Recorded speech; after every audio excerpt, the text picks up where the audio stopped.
레위기 5장 1절로 13절 말씀입니다. 오늘 말씀도 계속해서 성막에서 드리는 제사 중 속죄제를 드리는 경우, 이러이러한 경우에는 속죄제를 드리라, 그리고 그 방법에 대해서 설명하는 것을 내용으로 하고 있습니다.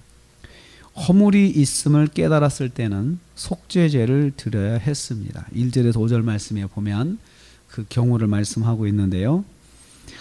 저주하는 소리를 듣고 그것을 지나쳤을 때 속죄제를 드려야 합니다. 내가 저주는 하지는 않았어요. 그랬는데 다른 사람이 저주하는 말을 내가 들었어요. 들었다고 하는 것은 이건 뭐냐면 영향을 받는 걸 말하는 거거든요. 그래서 내가 죄를 범하지 않았어도 죄의 영향을 받으면 부정해지는 거였어요. 죄를 진 게 아니고 부정한 것도 하나님 앞에 속죄해야 했어요. 부정해진 것도. 그래서 저주하는 소리를 듣고 지나쳤는데 나중에 그것을 깨달았어요. 그럴 때는 속죄제를 드리라고 말씀했어요. 그리고 악한 소리를 듣는 것만으로도 우리는 그것이 내가 부정해졌다고 생각을 해야 된다는 거예요. 그래서 내가 악한 말을 하진 않았어도 악한 소리를 듣는 것은 그 주변에도 있지, 들을 수 있는 주변에도 있지 말아야 된다는 거예요. 그래서 하나님께서는 영향을 받는 것을 굉장히 중요하게 여기셨던 것입니다. 부정한 가축의 사체, 부정한 곤충의 사체를 만졌으면 부지중이라도 내가 부지중에 그걸 만지게 됐어요. 부정한 짐승의 사체를 그냥 나도 모르게 만지게 된 거죠. 뭐 예를 들어서 길을 가다가 그게 이렇게 떨어져 있어서 길가를 막으니까 나도 모르게 사람들 위험할까 봐 이렇게 치웠단 말이에요. 그럼 나중에 알고 보니까 이게 부정한 짐승이었어요. 그러면 그때 속죄제를 드려라 라고 말하는 거예요. 그러니까 부정한 짐승에 손을 닿아서 내가 영향을 받는 것도 하나님 앞에 속죄하는 거예요.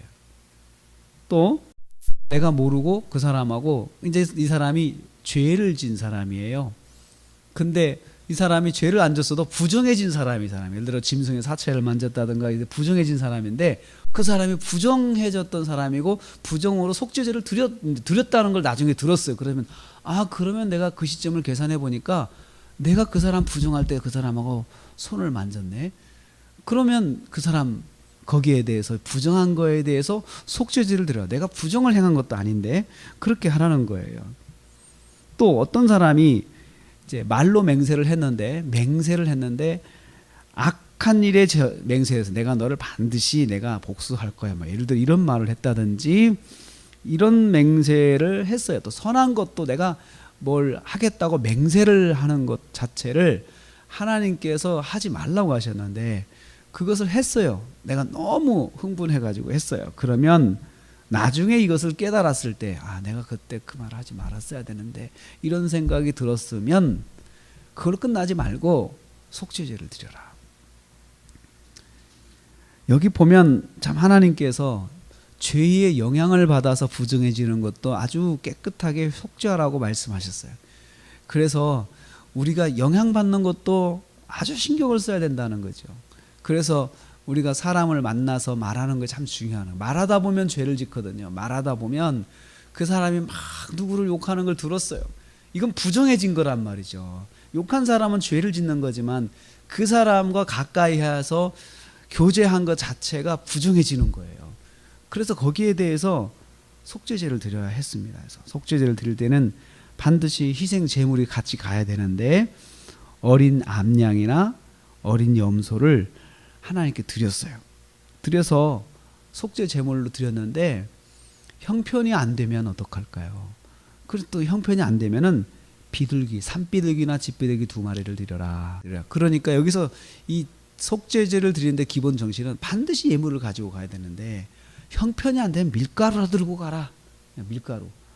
그 빵은 만들어 먹고 사니까요. 그 빵 만들 때 쓰는 밀가루를 가지고 가서 좋은 곳으로, 고운 가루를 가려가지고 가지고 가라. 집에서 네가 먹는 밀가루 중에서 고운 것을 만들어가지고 하나님께 드리는 제물을 좋은 걸 드리라는 거죠. 좋은 걸 드려라. 그러는 거죠. 형편이 안 되면 형편껏 드릴 수 있도록 하나님 길을 열어주신 거예요.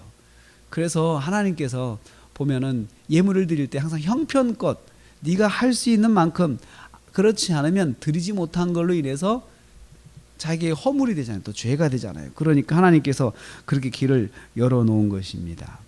속죄제는 반드시 제물을 가지고 나가야 되는데 형편이 안 되면, 기준은 어린 양, 암양이나 염소지만 안 되면 산비둘기, 집비둘기를 가지고 가서, 2마리를 가지고 가서 한 마리는 속죄제로, 한 마리는 번제로 이렇게 드리는 거죠. 화목제로 드리는 거죠. 그래서 한 마리 이 목을 비틀어서 이제 피를 내 가지고 제단 위에 뿌리고 먼저, 그리고 남은 피는 밑에 쏟고, 똑같죠. 양의 피를 제단에 뿌리는 거하고 또 쏟는 거하고 똑같습니다.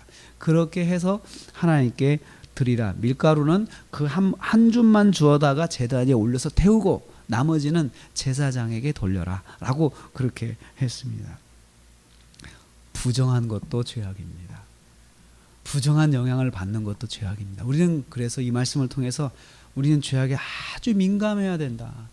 성도는 아주 죄악에 민감해야 된다. 내가 죄를 범하지 않는 것 외에도 영향을 받는 것, 또 그 가운데 함께 있으면서 내가 그 소리에 영향을 받는 것도 주의해야 된다. 이것을 우리에게 말씀하고 있습니다. 우리 한 주간을 지냅니다. 우리가 짓는 범죄하는 것 중에서 사실은 우리가 하나님 앞에 범죄하고 또 하는 것은 많지 않습니다. 그런데 대부분이 영향을 받는 게 있어요. 누구를 만났는데 막 누구 욕하는 걸 들었어요. 나는 욕하진 않았지만 그것 자체도 부정해지는 거예요.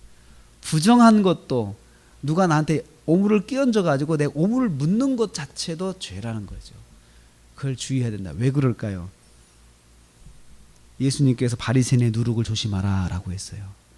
이것은 바리새인이 아니더라도 바리새인의 말, 바리새인의 영향을 받아서 내가 언젠가는 거기에 행동에 휩쓸린다는 거예요. 그래서 아주 조심하라는 거예요. 그 누룩을 조심하라. 속에 들어가서 처음에는 가만히 있다가 점점 시간이 갈수록 영향을 줘가지고 부풀어서 빵 전체를 부풀게 만드는 누룩처럼, 영향이라고 하는 것이 무서운 것입니다. 영향력. 그래서 죄는 모양이라도 내지 마라라고 우리에게 말씀해 주셨죠. 한 주간을 살면서 그 죄의 영향을 조심하고 죄의 영향을 받지 않도록 우리가 아주 민감하게 한 주간을 사시면서 승리하시는 저 여러분 되시기를 주님의 이름으로 축복합니다.